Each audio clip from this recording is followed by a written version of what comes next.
अपनी यूनिफॉर्म पहन के अपनी ड्यूटी पर जाने के लिए तैयार होती है तो श्री और तारा उसे रोकने की कोशिश करती हैं और उससे कहती हैं कि अब जब तक रजत की तेहरवी नहीं हो जाती तो कहीं नहीं जा सकती।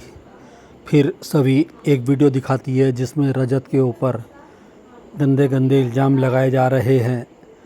तो सभी कहती है मुझे रजत के ऊपर ये इल्ज़ाम हटाने हैं और ये मैं तभी कर सकती हूँ जब मैं बाहर जाऊँगी। मेरे रजत कुछ भी गलत नहीं कर सकता, ये आपको भी पता है। और फिर सभी ड्यूटी चली जाती है।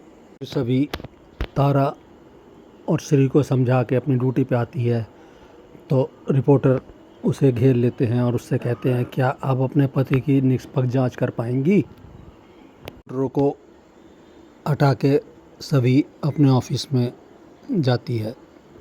अपने ऑफिस में आके पता लगता है कि सभी के हाथ से वो केस ले लिया गया है। उसके सीनियर मंजेकर साहब ने वो केस उससे ले लिया है क्योंकि वो उसके पति का केस है और वो उसकी निष्पक्ष जांच नहीं कर पाएगी, बल्कि सभी से ही इस बारे में पूछताछ होगी। वहाँ केशव, इंस्पेक्टर केशव सभी को बताता है कि ये केस उसके हाथ से ले लिया गया है और इसकी इन्वेस्टिगेशन खुद एसीपी मंजेकर साहब करेंगे। फिर सभी पूछताछ वाले कमरे में बैठती है और इंस्पेक्टर केशव आके उससे पूछताछ करता है। इंस्पेक्टर केशव पूछताछ वाले में उससे पूछता है कि मैडम आप बताइए कि क्या इससे पहले भी कभी आपके पति आपसे झूठ बोल के बाहर गए हैं। तो सभी मना कर देती है। फिर इंस्पेक्टर पूछता है क्या इससे पहले कभी वो किसी और लड़कियों से मिले हैं और क्या आप उस लड़की को जानती थी। तो कहती है मैं उस लड़की को नहीं जानती हूँ। तेजस्विनी सभी तेजस्विनी के बारे में जवाब देती है तो इंस्पेक्टर कहता है कि इसका मतलब आपका कहना है कि आपके पति बहुत शरीफ थे, वो लड़की तेजस्विनी गलत थी। तो सभी कहती हाँ हो सकता है वो लड़की मेरे पति को फंसा रही हो। सभी और कहती है कि ज़रूरी तो नहीं हर बार गलती एक मर्द की ही हो, क्या पता वो लड़की रजत के पीछे पीछे आई हो, रजत से उसे पैसे चाहिए हो या कुछ और चाहिए हो। तभी एक आवाज़ आती है बस। फिर नील दरवाजे पर खड़े होके सभी से जवान संभाल के आप कौन होते हो मुझे तमीज़ सिखाने वाले। नील कहता है आप कौन होती है मेरी बीवी के बारे में गलत बात करने वाली, कौन होती हैं आप मेरी बीवी का बदनाम करने वाली। नील कहता है आप एक औरत हैं और एक औरत होने के बाद आप किसी दूसरी औरत पर यह गलत इल्ज़ाम लगा रही हैं। आपको क्या लगता है कि मेरी बीवी ने पैसों के चक्कर में आपकी पति को फंसाया है।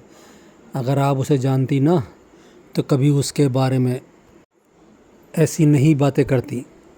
सभी कहती है मेरा और रजत का प्यार अटूट प्यार है, अभी तक की ज़िंदगी का है। तो नील कहता है मेरा और तेजस्विनी का प्यार 3 महीने 5 दिन 17 घंटे और 40 मिनट का है और ये 3 महीने 17 घंटे 5 दिन और 40 मिनट मेरी पूरी ज़िंदगी है और ये 3 महीने 5 दिन 17 घंटे 40 मिनट मेरी पूरी ज़िंदगी है। मैं उनके साथ तो अपनी पूरी ज़िंदगी बिता नहीं पाऊँगा, लेकिन उनके बिताए गए पलों के साथ अपनी पूरी ज़िंदगी गुजार सकता हूँ। तो मैं हरगिज़ बर्दाश्त नहीं करूँगा तेजस्विनी के उस पलों में किसी झूठ की मिलावट हो। फिर वहाँ उसका सीनियर आके सभी को अपने रूम में ले जाता है और सभी से कहता है ये इन्वेस्टिगेशन तुम्हारे से वापस ली जा रही है। फिर एसीपी नितिन मांजरेकर नील को एक कमरे में लेकर आता है और कहता है आप इन्हें तो पहचानते होंगे, और वो लक्ष्मी होती है। तो नील कहता बड़ी आई। फिर मांजरेकर कहता है मुझे ऐसा पता चला है कि आपने 1 महीने पहले अपनी पत्नी को अपने घर से निकाल दिया था। और नील लक्ष्मी को देखता है तो लक्ष्मी कहती है बेटा हुआ तो कुछ ऐसा ही था ना। नील कहता है बड़ी आई मैंने आपको बताया था ना कि मैंने तेजस्विनी को कभी गलत नहीं समझा। अपनी फैमिली के दबाव की वजह से मैंने उन्हें अपनी लाइफ से जाने के लिए कहा था, लेकिन मुझे मेरी बीवी पर पूरा भरोसा है। तेजस्विनी पर मैं कभी शक नहीं कर सकता। एसीपी मंजेकर कुछ गलत सलत कह रहा है।